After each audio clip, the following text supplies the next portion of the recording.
Hello hi नमस्कार, स्वागत है आप सभी का मैग्नेट ब्रेन्स के IIT JEE on eat channel पे। जी हाँ, आज हम बात करेंगे हमारे डीपीपी नंबर 5 जो कि है ग्राफ पे बेस्ड।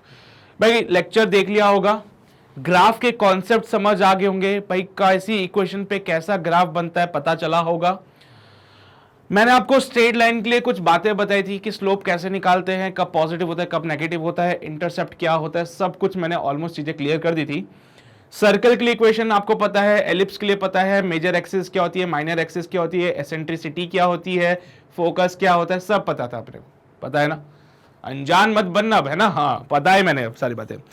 तो उम्मीद करता हूं कि जो डीपीपी आपको मिली होगी ग्राफ पे बेस्ड वो आपने सॉल्व भी करी होगी और इजीली सॉल्व भी होगी। वैसे भी मैंने आपको तो मामूली से सवाल दिए थे, इत्तू से सवाल थे, फटाफट से हो गए होंगे वो सॉल्व, है ना।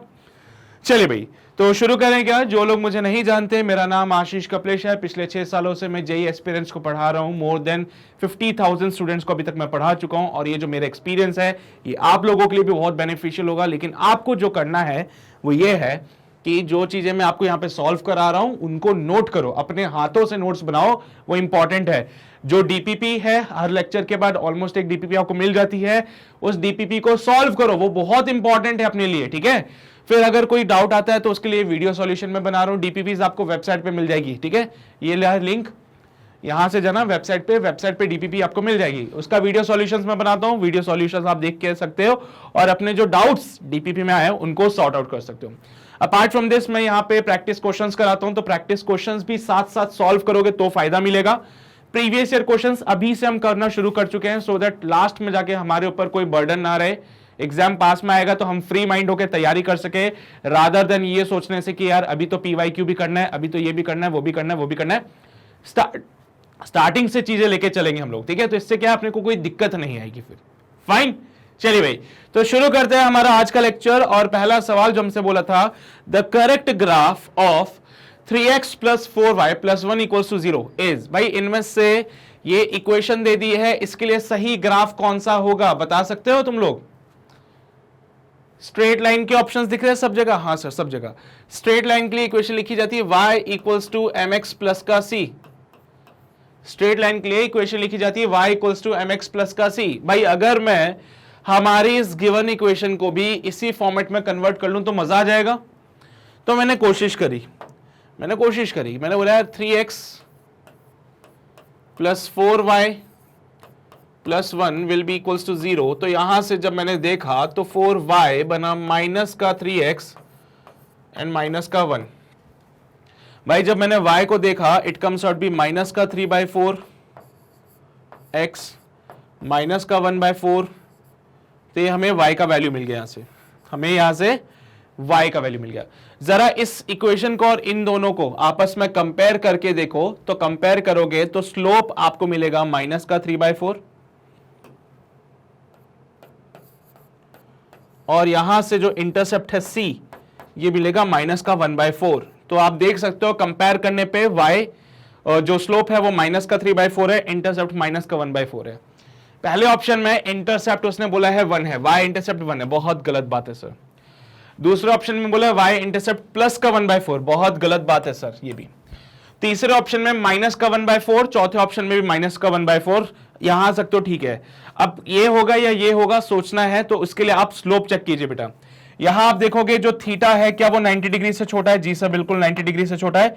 बेटा ऐसे केस में जो स्लोप होता है वो पॉजिटिव होता है, ऐसे केस में जो स्लोप होता है वो पॉजिटिव होता है। तो ये जो लाइन बनी है इसका स्लोप पॉजिटिव होगा। यहां आप देखोगे तो एक्स एक्सिस के साथ जो एंगल बन रहा है वो 90 डिग्री से बड़ा है, इस केस में जो स्लोप होगा वो नेगेटिव हो जाएगा। और हमारे यहां पे भी हमें दिख रहा है कि स्लोप नेगेटिव है, और अगर स्लोप नेगेटिव है तो बिल्कुल हमारा डी ऑप्शन सही होगा। सी को काट देना, सी वाले में स्लोप पॉजिटिव था क्योंकि हो गया खत्म, बस खत्म सवाल, इतनी सी बात थी। जी हाँ, नोट कर लीजिए जल्दी से, कर लिए नोट। बढ़े अगले सवाल पे। अगला सवाल हमसे कहता है the correct graph of y minus 1 equals to x square. अगर मैं इस ग्राफ को थोड़ा सा और एडजस्ट करूं, इस इक्वेशन को सिंप्लीफाई करके लिखूं, so y can be written as x square plus 1। y को हम कैसे लिख सकते हैं? एक्स स्क्वायर प्लस 1 के फॉर्मेट में लिख सकते हैं। सो y बनता है एक्स स्क्वायर प्लस 1। अब आप देखो तो ये वाला ग्राफ मैं बनाना सिखा चुका हूं लेक्चर में तुम्हें पहले से। लेक्चर में ये वाला ग्राफ बनाना सीख चुके हम लोग, है ना। लेक्चर में हम ये वाला ग्राफ बनाना सीख चुके हैं। चलिए भाई, तो क्या कहते हो फिर सर, y का पावर 1 है तो स्माइली y की तरफ बनेगी। चारों ऑप्शन में जो स्माइली है वो y की तरफ ही बन रही है। हाँ सर, अब क्या करें सर, सारे पैराबोला है। दो चीजें पता चली थी, एक तो पैराबोला वाला कर्व है ये। हाँ सर बिल्कुल पैराबोला वाला कर्व है, सारे ऑप्शन पैराबोलिक कर्व है। एक काम कर सकते हैं, वर्टेक्स को चेक कर लेते हैं। भाई अगर मैं इस इक्वेशन में x को 0 पुट कर दूं तो y का वैल्यू मुझे 1 मिल जाएगा, तो ये मेरा वर्टेक्स हो जाएगा। बेटा वर्टेक्स के कोऑर्डिनेट क्या होंगे यहाँ पे 0,1। वर्टेक्स के कोऑर्डिनेट्स क्या हो जाएंगे 0,1। अगर वर्टेक्स के कोऑर्डिनेट 0,1 है तो मुझे बताओ कौन से ऑप्शन में दिखता है। क्या यहाँ पे आपको 0,1 दिखेगा ये? हाँ सर मुझे दिखेगा 0,1। क्या यहाँ पे आपको 0,1 दिखेगा? नहीं सर, 0, माइनस का 1 दिखेगा क्योंकि ये नेगेटिव y एक्सिस पे आ चुका है। क्या यहाँ पे 0,1 मिलेगा? नहीं सर, यहाँ पे मुझे प्लस का x, 0 मिलेगा, है ना, तो क्योंकि x एक्सिस पे जा चुका है। क्या यहाँ पे आपको मिलेगा? नहीं सर, यहाँ पे मुझे मिलेगा माइनस का x, 0। क्या बात है, हमें जो वर्टेक्स चाहिए वो होना चाहिए 0,1 और यहाँ पे वर्टेक्स 0,1 सिर्फ एक ही ऑप्शन में मिल रहा है, तो मैं कह सकता हूं कि हमारा ऑप्शन ए करेक्ट है। यहाँ पे वर्टेक्स 0,-1 हो गया, यहाँ पे वर्टेक्स x, 0 हो गया, यहाँ का वर्टेक्स माइनस x, 0 हो गया, जो कि नहीं चलेगा, बिल्कुल नहीं चलेगा भाई, गलत बात, गलत बात, गलत बात, काट दो। तो आपने क्या किया, सारे ही पैराबोला है सर, लेकिन मैंने एक चीज ऑब्जर्व करी कि सारे पैराबोला के जो वर्टेक्स है वो अलग अलग जगह पे है। पहली चीज मैंने देखा कि भाई पैराबोलिक कर्व बनेगा, है ना, किसी एक का पावर 1 है, किसी दूसरे का पावर 2 है, तो पैराबोला बनता है। तो भाई बहुत बढ़िया, अगर यहां पे एक स्ट्रेट लाइन होता, एक सर्कल होता, एक पैराबोला होता और एक एलिप्स होता तो मैं पैराबोला पे टिक लगा देता, लेकिन यहां तो चारों पैराबोला है। तो मैंने देखा चारों पैराबोलाज का जो वर्टेक्स है बेटा वो अलग अलग पॉइंट्स पे है, तो मैंने दिमाग लगाया, मैंने वर्टेक्स फाइंड किया, देखा तो एक ऑप्शन मैच कर रहा था, तो वही हमारा सही जवाब होगा और ये क्वेश्चन हमारा कंप्लीट हो जाता है। नोट कर लीजिए इसको जल्दी से।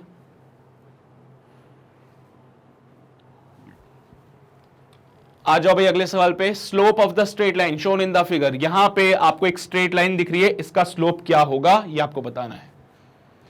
एक स्ट्रेट लाइन आपको दिख रही है और इसका स्लोप बताना है। दिमाग लगाया होगा बच्चों ने, सभी ने दिमाग लगाया होगा। सर स्लोप निकालते हैं tan थीटा करके, यहाँ पे थीटा 37 है तो tan 37 कर लेंगे सर हम लोग, स्पेशल ट्राइंगल बना लेंगे हम लोग, है ना। इतनी मेहनत कर रहे सर, देखो हम लोग क्या बोलोगे, 3, 4, 5, ये 37 डिग्री। सो tan 37 क्या होता है, परपेंडिकुलर अपॉन बेस, तो यहाँ पे 3/4 लिख दोगे और आंसर निकाल दोगे, है ना। स्लोप यही आएगा, बहुत बढ़िया, वेरी गुड। पर तुम ऐसा करोगे तो आंसर गलत हो जाएगा तुम्हारा। क्यों होगा सर हमारा आंसर गलत? हमने तो फॉर्मूला सही लगाया था, लेकिन तुम एक चीज भूल गए कि जो एंगल कंसीडर किया जाता है वो y एक्सिस से नहीं बल्कि x एक्सिस से कंसीडर किया जाता है। जो एंगल कंसीडर किया जाता है वो y एक्सिस से नहीं बल्कि x एक्सिस से कंसीडर किया जाता है। तो अब निकालो स्लोप। tan थीटा, भाई थीटा कितना होगा सर, ये पूरा 90 डिग्री, सो थीटा होगा 90 माइनस का 37, कैन बी रिटन एज 53, तो थीटा है 53 डिग्री। लिखो यहां पे m equals to tan 53 degree. m equals to, भाई tan 53 कितना होता है, ये यहां पे तक होता है 53 डिग्री, 4/3, तो ये आंसर सही होगा 4/3 वाला। अरे ये एंगल 53 डिग्री होता है, पता है ना तुम लोगों को। तो अगर ये 53 डिग्री है तो परपेंडिकुलर अपॉन बेस किया, 4/3 आंसर आएगा, वो स्लोप है बेटा, वो स्लोप है ना कि ये। इस बात का ध्यान रखो, आप वही एंगल कंसीडर करेंगे जो पॉजिटिव एक्स एक्सिस से लिया गया है। हो गया नोट, समझ आ गई बातें? तो आप वही एंगल कंसीडर कर रहे हो जो पॉजिटिव एक्स एक्सिस से लिया है, वाई एक्सिस से एंगल कंसीडर मत कर लेना। चलिए भाई बहुत बढ़िया, आगे बढ़ते अगले सवाल पे। क्वेश्चन क्या कह रहा है, the ratio of the slope of the curve shown in the figure between AB and BC। AB वाले का स्लोप निकालो, BC वाले का स्लोप निकालो और दोनों का रेशियो देखो क्या आ रहा है। इतना टफ सवाल दे दिया सर आपने। तो सबसे पहले मैं स्लोप निकालता हूं MAB का। भाई AB वाले पार्ट का स्लोप निकाला, it is given by tan theta. बेटा थीटा क्या होता है, पॉजिटिव एक्स एक्सिस के साथ जो एंगल बना है 45 degree. So it comes out be tan 45 degree which is equals to 1। फिर मैं BC वाले का स्लोप निकालता हूं तो MBC is equals to tan of theta by theta, यहां पे कितना हो जाएगा 0, so it comes out be tan 0। tan 0 कितना होता है बेटा? ओहो 0 होता है सर। क्या मुझे दोनों का स्लोप चाहिए? जी बिल्कुल sir, AB upon BC can be written as 1/0 equals to infinity. So 1/0 infinity होता है, तो क्या बोलूं, इनका जो स्लोप का रेशियो आएगा वो इंफिनिटी होगा। अरे भैया इधर इसका स्लोप कितना आ रहा है 1, इसका स्लोप कितना 0, 1/0 इंफिनिटी, 1/0 इंफिनिटी, खत्म सवाल। भाई यही है यार, यही है मेरे पास सवाल, क्या करूं मैं। बाकी सर्कल की इक्वेशन दे देगा, उसका कर्व निकालने के लिए बोल देगा, है ना। चलो भाई अगला सवाल, the value of the slope eight ABC। भाई यहाँ पे A पॉइंट, B पॉइंट और C पॉइंट है, यहां पे आपको स्लोप बताने हैं क्या होगा। A पॉइंट पे स्लोप, B पॉइंट पे स्लोप, C पॉइंट पे स्लोप।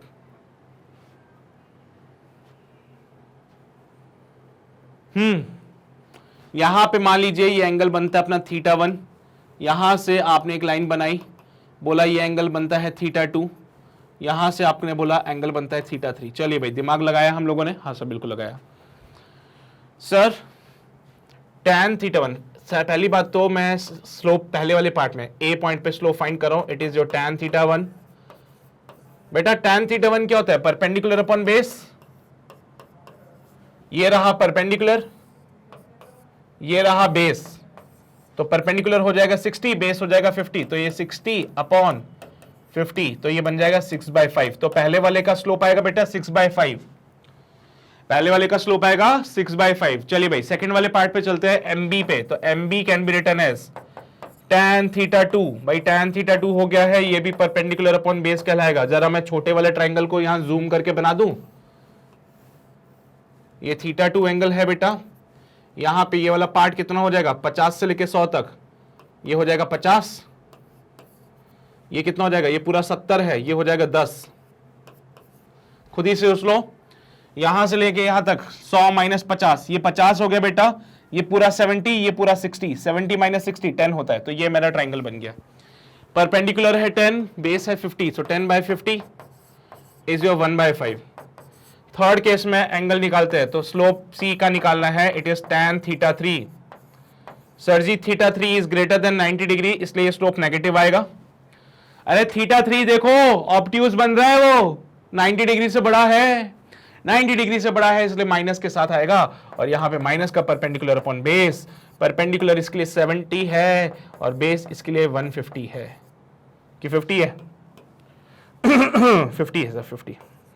अरे इसके लिए परपेंडिकुलर ये पूरा कितना है बेटा 70, ये बेस 50, तो 70 अपॉन 50, माइनस में चल रहा था, माइनस का 7/5। देखो कौन सा मैच करता है, 6/5 नहीं है, 6/5 माइनस में प्लस में, ये वाला ऑप्शन मैच करे।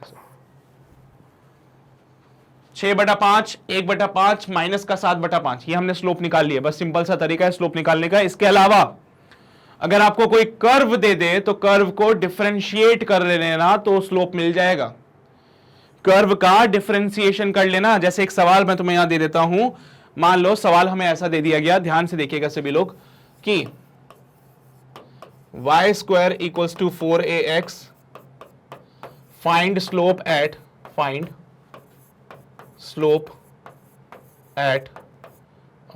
0,2। चलिए भाई ये इक्वेशन दे दी है आपको और स्लोप बताना है 0,2 पे, तो क्या करोगे भाई, इसका डिफरेंशिएशन करोगे। तो सिंपल से प्रोसेस है, ज्यादा दिमाग नहीं लगाना है, यहां पे डिफरेंशिएट करना है आपको दोनों तरफ बस। सो differentiating both sides, differentiating both sides, तो भाई दोनों तरफ डिफरेंशिएशन किया, ये हो जाएगा 2y, फिर dy/dx equals to 4a, x का डिफरेंशिएशन 1 है ना, with respect to x, x के रेस्पेक्ट में चल रही है। So it comes out be 2y equals to dy/dx equals to 4a, by 2 से 2 मर जाएगा, so dy/dx equals to 2a upon y। भैया y कितना चाहिए, 2 चाहिए, तो इसका आंसर आएगा 2a/2, यानी कि आंसर बनता है 2, सॉरी a। तो इसका जो स्लोप होगा वो बेटा a के बराबर है। मान लो क्वेश्चन ऐसा दे दिया कि y square equals to 4x, है ना। अब अकॉर्डिंग टू द क्वेश्चन तुम एडजस्ट कर सकते हो उसको। तो अगर आपको ऐसा कुछ दे दे और इसका स्लोप मांग ले तो आप क्या करोगे, इस इक्वेशन का डिफरेंशिएट करोगे, लास्ट में वैल्यूज पुट करोगे, आंसर आ जाएगा। बता चुका हूं ऐसे पैटर्न को पहले भी कि कैसे सॉल्व किया जाता है। कोई रॉकेट साइंस नहीं है बेटा, बहुत सिंपल है सारी बातें। थोड़ा सा दिमाग लगा लिया तो क्वेश्चन ऑटोमेटिकली सॉल्व हो जाएगा। ठीक है, तो यहां पे हमारे जो ग्राफ की डीपीपी है वो समाप्त हो जाती है। छोटे से क्वेश्चंस थे, प्यारे से सवाल थे। बाकी हाँ, अगर वीडियो दोबारा देखना है तो एक काम कर सकते हो, वेबसाइट पे आके आप देख सकते हो। यहां पे आने के लिए आपको कुछ नहीं करना है, गूगल पे जाना है, www.magnetbrain.com सर्च करना है। पेज तुम्हारे आंखों के सामने है, ऐसा पेज दिखेगा। IIT JEE वाले डिपार्टमेंट में जाओ, वहां पे मेरे लेक्चर्स मिलेंगे, इस पे वॉच नाउ पे क्लिक करना तो यहां पे एक और पेज खुलेगा जिसमें एक बड़ी शानदार सी फोटो लगी होगी मेरी। मुझे मत देखना भले से, लेकिन यहाँ पे जो कंटेंट लिखा है इसको जरूर देख लेना। उसके अलावा नीचे जो लेक्चर है इनको जरूर देख लेना।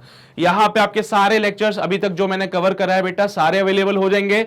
इनफैक्ट आज का ये जो डीपीपी सॉल्यूशन है वो भी आपको यहाँ मिलेगा।